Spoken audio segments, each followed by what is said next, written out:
Prontinho. Muito bem. Eu queria começar a nossa conversa de hoje com um exemplo, certo? Para ilustrar aquilo que nós estávamos conversando na semana passada.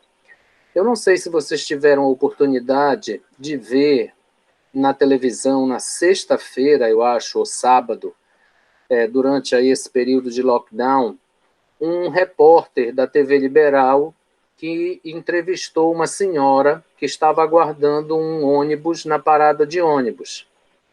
Então ele perguntou para ela: a senhora está aí há muito tempo? Ela disse: sim, já estou há uns 40 minutos ou 45 minutos, uma coisa assim. E aí ele disse: o que é que a senhora acha da situação dos nossos ônibus? Aí ela respondeu assim: ah, meu filho, a situação dos nossos ônibus são horrível. Não se pode sentar, não tem lugar, está sempre cheio. Então aí, ó, vocês observem que é uma pessoa urbana, certo? Que mesmo humilde, ela teve aí muitos erros, certo? Numa mesma frase. Então, a situação dos nossos ônibus são horríveis. Então, ela tirou a desinência do plural, né? Não fez a concordância correta, e embora a gente possa admitir que ela estava dando uma entrevista, talvez ficasse nervosa, né? Ou que ela foi pega assim de supetão, certo? Embora se admita tudo isso, é uma pessoa humilde, tá? Que talvez não tenha tido muita instrução, né? Muita escola. Embora se pense em tudo isso, houve muitos problemas, né? Estruturais numa mesma frase. E muito provavelmente isso não é algo que se possa dizer, isso é natural, né? Isso é uma coisa natural. Não. Muito provavelmente ela tem esses vícios, né? Que são características que podem acontecer com qualquer um de nós, certo? Então, é preciso que a gente tenha um pouco de cuidado, certo? Nós, professores, mais ainda do que os outros, né? Para que a gente se policie nesse sentido. Então, eu quis ilustrar para vocês, com esse exemplo, aquela nossa conversa da semana passada. Claro que a gente admite, né? Porque aquilo era uma conversa, certo? Era uma linguagem falada, e foi uma coisa assim que nem todo mundo sabe falar para a câmera, né? Ou em público. A pessoa às vezes fica nervosa e acaba cometendo deslizes. Mas ali foram muitos numa mesma frase, numa frase curta, né? Coisas que são estruturais, certo? Muito mais do que formas de falar, como vocês vão ver daqui a pouco nos exemplos que eu vou mostrar. Então, esse tipo de coisa é o que nós chamamos de vício, certo? A pessoa tira o plural, a pessoa não faz a concordância verbal correta, né? Numa mesma frase, a pessoa faz muitos deslizes estruturais, tá? Então, isso são vícios, né? E isso vai se repetindo, muitas vezes a gente cria esse hábito. E nós, como já falamos na semana passada, precisamos lutar contra isso um pouco, tá ok? Nesta semana, eu estou pedindo que vocês busquem um exemplo, tá? Para ensinar uma forma, uma sugestão, né, de um exercício, de um exemplo para trabalhar com variação linguística, certo? Que são aquelas variações sobre as quais nós já falamos um pouco. Você tem variação histórica, geográfica, social, né? Então, não adianta muito você dizer só para o seu aluno que aquilo acontece, né? E em determinados grupos, ou em determinadas regiões, ou em determinados contextos, aquilo pode acontecer porque é uma maneira natural de falar. Então, eu vou mostrar para vocês agora 2 exemplos. E aí eu gostaria que vocês comentassem esses exemplos um por um, tá bom? Então, eu vou apresentar aqui o primeiro deles, tá?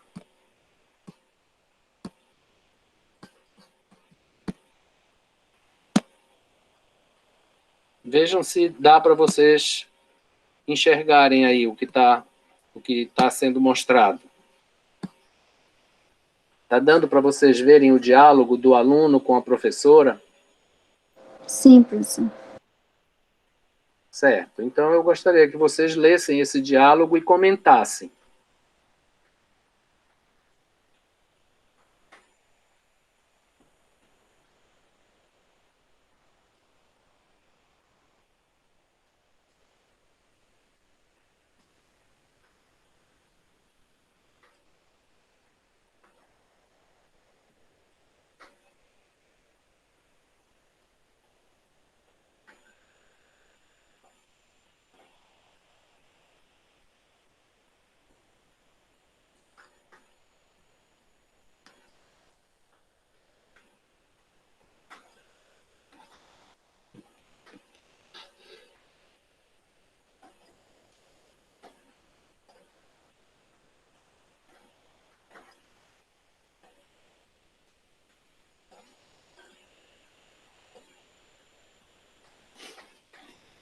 Já conseguiram ler?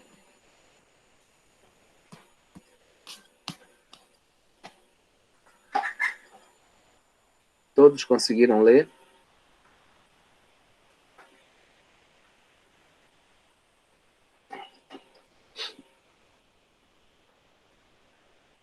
Vamos imaginar, então, que eu estivesse com essa tirinha aí do Chico Bento lá no meu livro, né, no meu material, e precisasse trabalhar variação linguística com os meus alunos.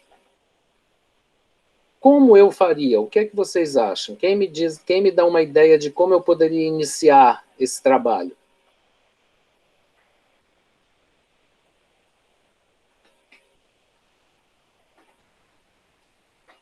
Os alunos provavelmente conhecem, né, o Chico Bento, certo?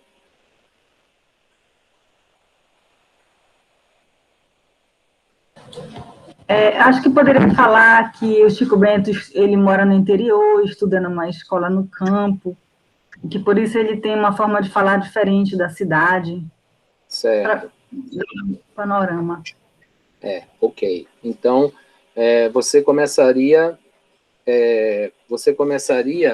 contextualizando o personagem, correto? Então, na verdade, o Chico Bento ele é um caipira, né? Então, é aquilo que nós conhecemos como um caipira, que é o termo que se usa para caracterizar uma pessoa que mora na zona rural, certo? Que mora no campo. E ele está numa sala de aula, correto? Então, supostamente, né, ele está aprendendo a língua, tá? Está estudando português, não é isso? Certo. E o que mais? Eu abordaria dentro de uma aula com as perspectivas de variações linguísticas. Primeiro, eu ia, vamos dizer, contextualizar mediante o assunto de diversas regiões, explicar questões também, até geográficas, né? Diferentes, por exemplo, como se pronuncia certas palavras que aqui no Pará, por exemplo, não falamos, lá no Rio Grande do Sul, no Rio Grande do Sul não se fala, só que em alguns contextos se aplica, né? Como na tirinha, que ele é de uma região que tem esses costumes linguísticos, né? Essas variações. No entanto, Sim. ele está dentro de uma sala de aula onde a professora está apresentando a forma diferente, né? Está muito clara a forma como ele fala e a forma como a professora fala. Aí eu ia mostrar para os alunos a diferença, mas ao mesmo tempo não falando que é errado, só que há uma divergência linguística aí. Isso. Então você faria uma espécie de comparação, né, das duas manifestações. Isso. Certo. Muito bem. Obrigado, Milena. Mais alguma sugestão? Bem, vocês precisam, tá, ter muito cuidado quando vocês forem trabalhar com variação porque a variação social e a variação geográfica, muitas vezes elas se confundem, tá? A variação geográfica, ela é a variante, são termos diferentes que se utilizam em determinada região, tá? Então, lembrem que eu disse a vocês, eu dei para vocês o nosso exemplo aqui de égua, né, de pai d'égua. Lá no Rio Grande do Sul, por exemplo, os gaúchos usam muito tchê, né? Então, são coisas de região. Então, vamos dizer assim, são manifestações regionalistas, tá? De região. E a manifestação social, quer dizer, a variação social, é aquela característica da linguagem natural, certo? De um determinado tipo de manifestação. Então, por isso que é importante começar pela contextualização dos personagens. Então, o Chico Bento, ele é da roça, né? Ele é uma pessoa do campo, aquela pessoa da zona rural, que nós conhecemos como caipira. E aí, o caipira, normalmente, ele tem um linguajar muito característico, né?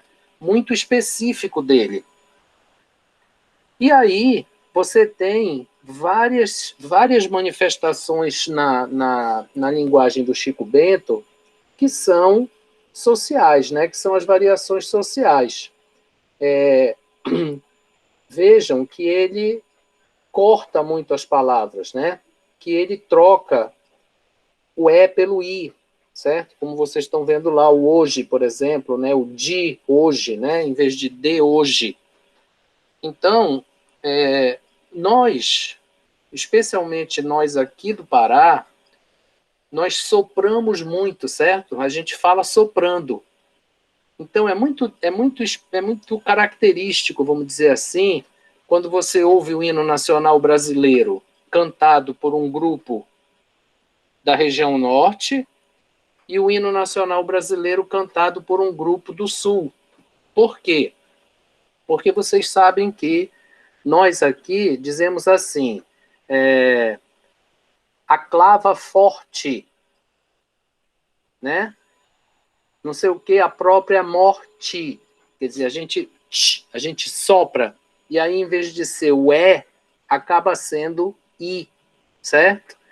E muitas vezes, os alunos, né, as pessoas aqui do norte, elas escrevem como elas falam, que é também uma característica natural da manifestação linguística.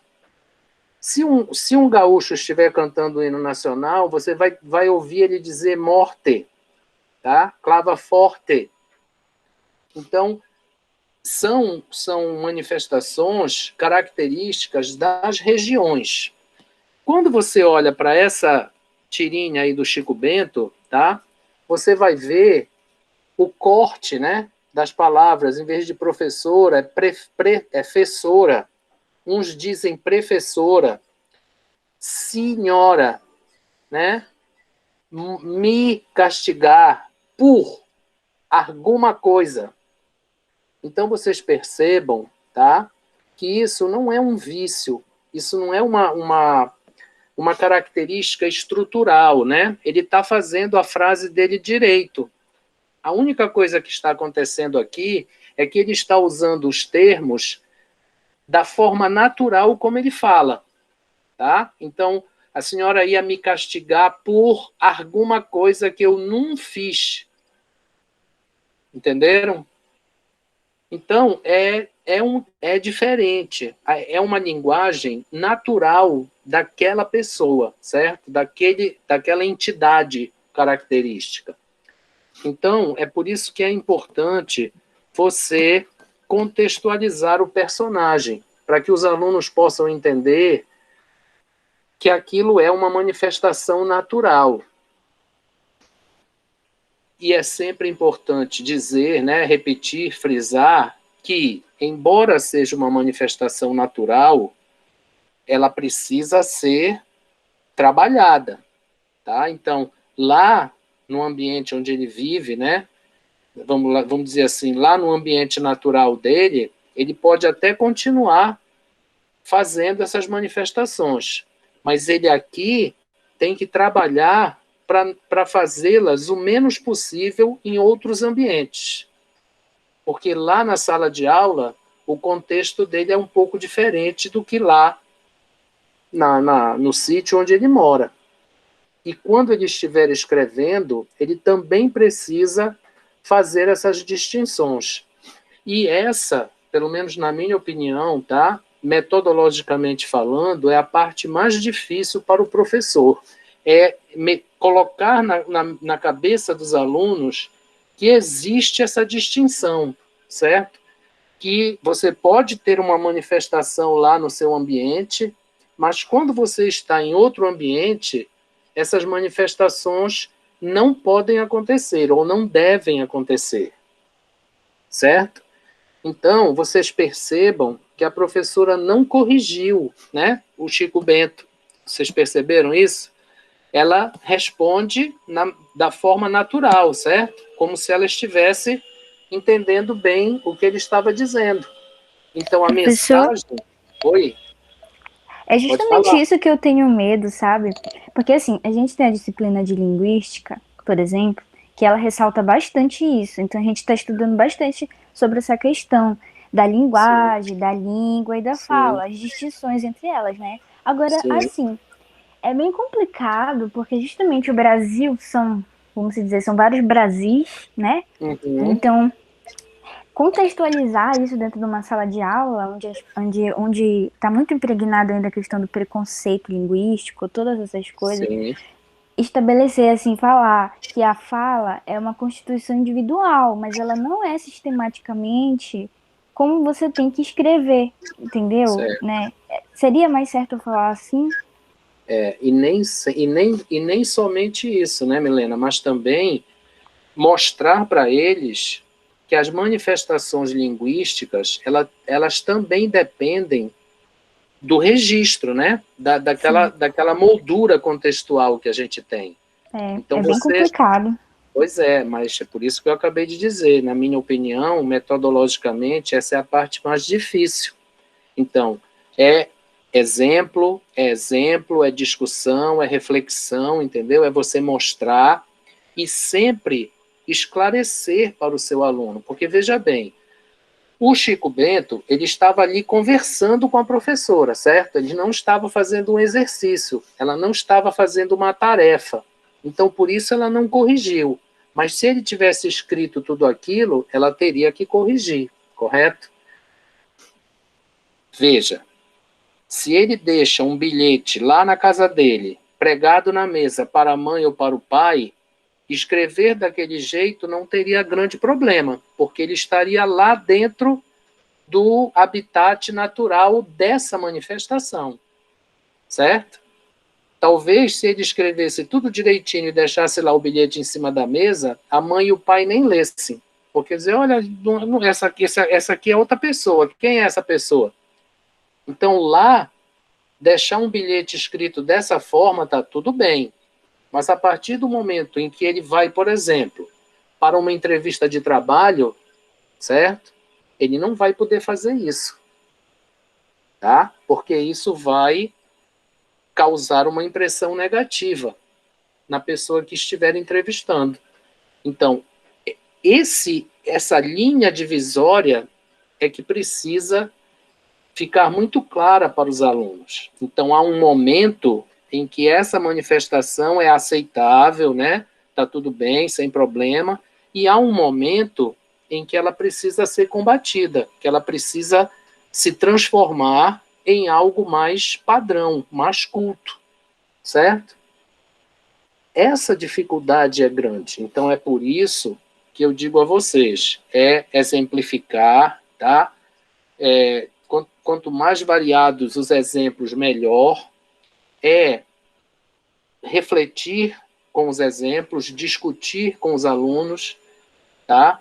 Então, você conhece alguém que fale assim? Ah, professor, a secretária lá da minha casa, ela fala assim de vez em quando, certo? Mas você não fala. Ah, eu falo uma coisa ou outra. Sim, mas enquanto você está lá, né? Naquele ambiente. Se você estiver em outro ambiente, você precisa saber que você precisa falar de outro jeito, ou escrever de outro jeito. Vocês já imaginaram, por exemplo, se um advogado fosse fazer uma petição a um juiz, tá? O advogado sabe que o juiz é lá da roça, que estudou, né, se formou, tarará, agora é juiz. Aí, porque o juiz é de lá da roça, o advogado faz uma petição desse jeito aí que o Chico Bento falou? Não pode ser, né? Claro. Se o juiz estiver lá com o pai dele e a mãe dele na roça, algum dia conversando, pode ser até menor, mas ele vai poder fazer isso sem problema. Mas lá, onde o ambiente é mais formal, né, mais padrão, certo? Mais norma culta, não pode ser.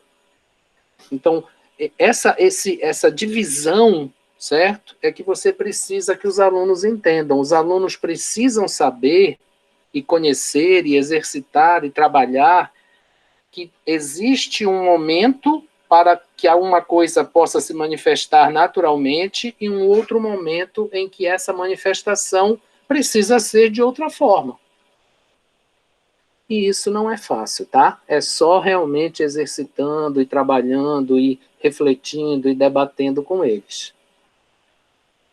Isso ficou claro, gente, para vocês? Sim. Muito bem. Alguém tem alguma outra coisa a dizer? Porque eu queria mostrar o outro exemplo, tá? Que vocês vão ver que é bem diferente.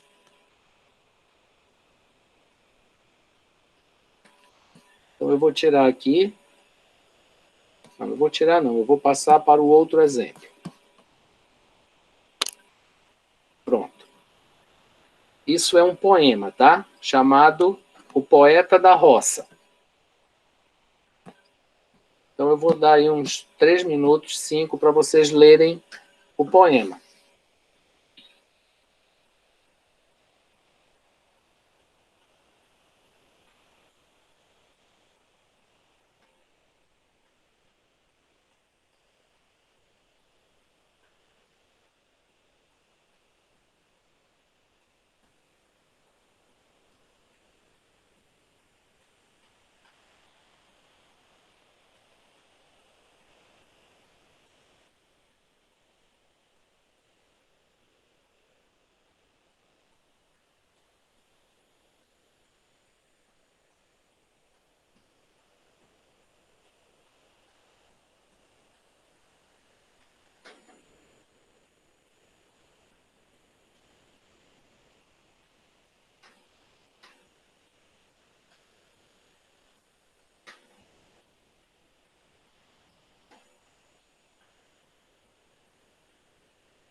Quando vocês acabarem de ler, quem quiser se manifestar, pode se manifestar, tá?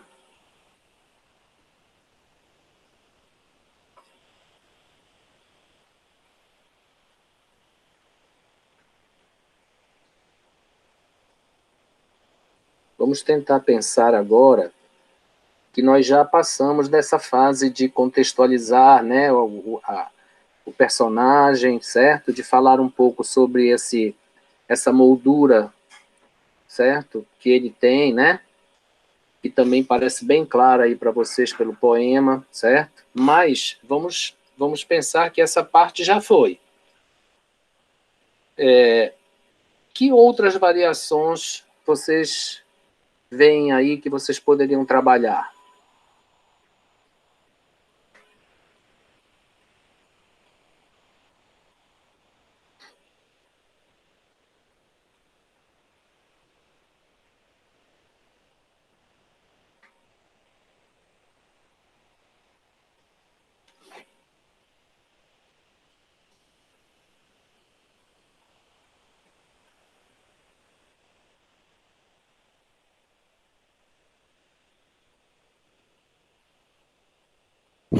as variações, né, dos elementos linguísticos, tipo fio, que ele quer se referir a filho. Deixa eu ver outro. Mil, paia de Milho, mil. desde milho, né? Trabalho. Essas outras palavras que ele, assim como ele fala, ele escreveu, né? Aí ele tá Certo, presente nisso. ok. Mais alguma sugestão, mais algum comentário?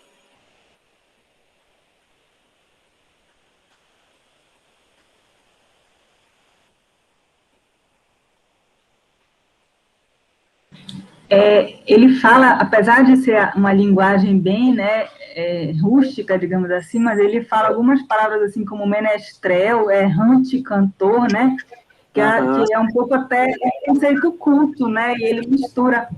Isso é interessante para explicar para as crianças, para os alunos, né, em geral. Justamente. Muito bem observado. Bom, nós temos então aí, né, as variações sociais, né? Muitas, aliás. Mas nós também temos uma mistura, né, de norma culta com a variação, né? O que é muito comum de acontecer. Vocês estão vendo que ele corta, né? Ele corta aqui o R do cantor e põe um acento, né? Como ele faz lá no papel com papé, né? Porém, nós também temos aí a variação geográfica, né? Porque ele não deve ser um poeta, certo? Que mora na roça aqui no norte. Por quê? Porque ele usa coisas como pachola, né? Ele usa coisas como choupana, que não são palavras muito comuns aqui na nossa região, certo? Verso rasteiro, né? Que não é rasteiro, ele tem esse problema, né? Agora, vocês observem uma coisa aqui, ó. O cantor e amor, certo? Vocês percebam, né, que isso para ele já é um vício. Então, o papel, né, em vez de papé, certo?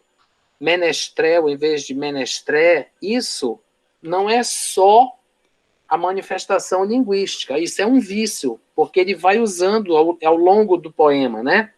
Então, nós podemos aqui, vamos dizer assim, antecipar que isso já se tornou um vício para ele. Então, toda vez que ele tiver que usar uma palavra com o final OR, ele vai tirar isso, botar só o O e um acento circunflexo. Toda vez que ele tiver uma palavra que termine em EL, ele vai tirar o L e colocar o acento agudo no E. Claro, isso é uma variação, tá? Mas que pela frequência de uso, ela acaba se tornando um vício. No caso dele, que é um poeta da roça, esse vício, né, é uma coisa considerada normal. Mas nós, por exemplo, se fizermos isso dessa forma tão frequente, isso será um vício, porque nós não temos por que fazer isso. No caso dele, não. Sou poeta das brenha, em vez das brenhas, certo? Então você tem aí variação social e variação geográfica, certo? Então, ó, percura em vez de procura, tá? Então, muitas vezes, e eu acho que é isso que precisa ficar muito claro para todos nós, e isso a gente precisa mostrar para os alunos, muitas vezes, ou algumas vezes, ou com alguma frequência, essa variação ela pode se agravar a um ponto em que se torne um vício. Porque vocês sabem, né? O cachimbo faz a boca torta. Então, se você vai usando aquilo de qualquer forma, certo? Em qualquer circunstância, sob o escudo de que você é da roça, de que você é do campo, de que você é isso, você é aquilo, por causa dessa situação toda de linguística e sociolinguística, né? você acaba fossilizando aquela coisa. E aí, você vai falar assim, escrever assim, em qualquer circunstância. E é isso que nós precisamos combater, certo? É isso que nós precisamos discutir, refletir, reiterar com os nossos alunos, certo? Através de ilustrações, de exemplos, vai dar um certo nó na cabeça do aluno, porque ele vai dizer, mas professora, eu não falo isso, eu moro lá na fazenda, no sítio, quando eu saio daqui eu vou para lá, é assim que eu falo, é assim que eu escrevo. Então, é uma situação complicada, né? É uma situação complexa, que se agrava com o português, porque são muitas regiões, são muitos tipos característicos diferentes, com manifestações diferentes, certo? Então, o professor, ele precisa trabalhar isso dentro da sala de aula. E uma sugestão, né, que eu já dei na semana passada e já discutimos um pouco, é você exemplificar, discutir, refletir e revisar. Então, olha, se vocês depois olharem aqui a página com calma, vocês vão ver que neste exercício, por exemplo, ó, existem duas perguntas aqui, ó, tá? Então, depois de lido o texto acima, pense nas seguintes questões. Vocês acreditam que a forma de falar e de escrever, esta forma, né, claro, comprometeu a emoção transmitida por essa poesia? Aí, o segundo item do exercício. Reescreva a poesia em língua padrão, em norma culta. Certo? Então, esse tipo de exercício, vocês devem fazer sempre que vocês estiverem diante de um exemplo de variação, tá? Então, os livros hoje, eles trazem isso muito. Tem muita charge, tem muita tirinha, né? Tem muito texto tem diálogos que são naturais, né? Que não foram, vamos dizer assim, manipulados, que estão lá como eles existiram realmente. Então, vocês imaginem, por exemplo, se no livro de vocês aparecesse esse diálogo que eu acabei de mencionar do repórter que estava entrevistando a senhora lá na parada de ônibus. E aí ela diz assim, a situação dos nossos ônibus são horrível. Então, aí você pega isto, tá? Trabalha com a variação para mostrar que aquilo é fruto, talvez, de uma pessoa muito humilde, que não teve instrução, e depois reflete, discute e trabalha a maneira correta de dizer, de falar, de colocar a concordância, né? As desinências. Porque essa contextualização, certo, gente? Vai ajudar o aluno a entender quais os aspectos dessas manifestações. Entenderam? E aí, você, com esse contraste, né, com essa, vamos dizer assim, essa distinção, né, esse trabalho dentro da distinção, claro que não pode ser só um exemplo, dois, né? Você tem que dar outros exemplos. Aí isso aí, certo? Não é só se aparecer lá no livro de vocês, certo? Então isso é uma coisa que os professores muitas vezes não fazem porque não está lá, não aparece lá. Mas eles deveriam fazer mesmo quando não aparecesse, certo? Por quê? Porque isso é manifestação da língua, certo? Isso é uma coisa natural, que acontece. E o aluno precisa estar preparado para entender isso e essa distinção, né? Essa linha divisória. Então, é importante, quando vocês forem trabalhar metodologicamente com esse tipo de coisa, de situação, tá? É muito importante, primeiro, contextualizar o personagem. Contextualizar os agentes daquela manifestação, tá? Segundo, é você comparar as manifestações, certo? É você analisar o que é que existe ali naquela manifestação, em termos de linguagem, né? Em termos de língua, de código. E, por fim, revisar isso, tá? Você já tem aquele contexto, como vocês viram aí na tirinha do Chico Bento e no poema do Patativa do Assaré, sobre quem eu já falei um pouco para vocês. Então, você já tem aquele contexto.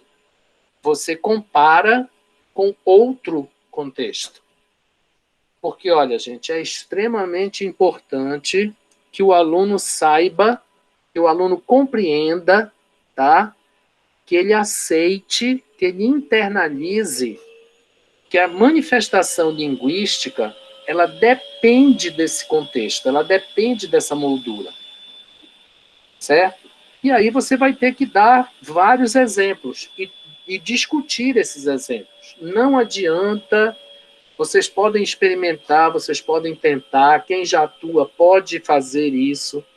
Não adianta você dizer para o aluno assim, olha, vocês estão vendo esse poeta aqui, esse poema aqui? Olha, ele é analfabeto, ele não escreve nem lê. Então, olha aí como está esse poema que ele escreveu, todo errado. Se vocês disserem só isso para o aluno, ele vai para o outro extremo. E é essa a luta dos linguistas. Por quê? O outro extremo é o professor dizer assim, olha, isso aqui está tudo errado. Então vamos pegar esse poema aqui, vamos escrever ele certo, da forma correta. Aí o aluno vai lá escrever na forma padrão, né? Vai tirar o fio, botar o filho, certo? O menestrel, botar o menestrel, o papel, botar o papel, o amor, cantor. Só que aí você saiu de um extremo para o outro, porque aí o aluno vai achar que não existe essa manifestação, que ela é errada, quando na verdade ela não é. Então, na minha opinião, tá, ou ela não é considerada errada, na minha opinião, a melhor maneira de trabalhar isso é você contrastar, é você refletir, analisar, revisar, mostrar a outra forma, trabalhar o contexto, tá, do personagem, dos agentes, para que o aluno ele compreenda que existem momentos diferentes e nestes momentos diferentes as manifestações podem ser diferentes. Você poderia dizer assim, mas o aluno vai dizer, não, professor, ele escreve assim porque isso é liberdade artística. Ele está fazendo um poema, então o poeta tem liberdade para fazer o que ele quiser. Isso também é verdade, mas não é o caso do poema. Esse poema aí, né, é do Patativa do Assaré, que eu já falei para vocês, que é um poeta analfabeto. Então, quem escreve o poema dele é a filha. E ela escreve exatamente como ele dita. Ele dita e ela escreve. E o que fez os poemas dele se tornarem importantes, se tornarem literatura, né? É o fato de que ele está manifestando linguisticamente o contexto que ele tem. Então, seria muito fácil a filha dele, por exemplo, que estudou, né, que sabe ler, escrever, tarará, seria muito fácil ela dizer, não, pai, olha, peraí que eu vou escrever como é o certo. Só que aí ela ia tirar a essência do personagem, do poema. Então, não é fácil, certo? Também não existe receita, como eu já disse para vocês. Mas o professor de língua portuguesa, ele tem a obrigação de mostrar esse divisor, essa linha divisória. Nem um extremo, nem o outro extremo, tá? É o encontro dos dois extremos que precisa ficar claro na cabeça do aluno, porque nós também não podemos permitir que o aluno ache que fazer isso, tá, é sempre certo. Então, ele vai fazer assim agora, porque é mais fácil para ele. Não pode ser, não é isso que nós queremos. Então, essas variações, elas são de vários tipos, né? Então, a variação regional, certo? Aquela geográfica, que são as expressões utilizadas em cada região, elas não têm correção, nem revisão, tá? Elas são aquelas manifestações daquela região. Então, ali você vai fazer paralelos. Então, olha, vocês estão vendo? O égua e o pai d'égua são da região norte, muito mais especificamente aqui do Pará, certo? Mas lá no Rio Grande do Sul não se diz isso, se diz tchê, por exemplo, né?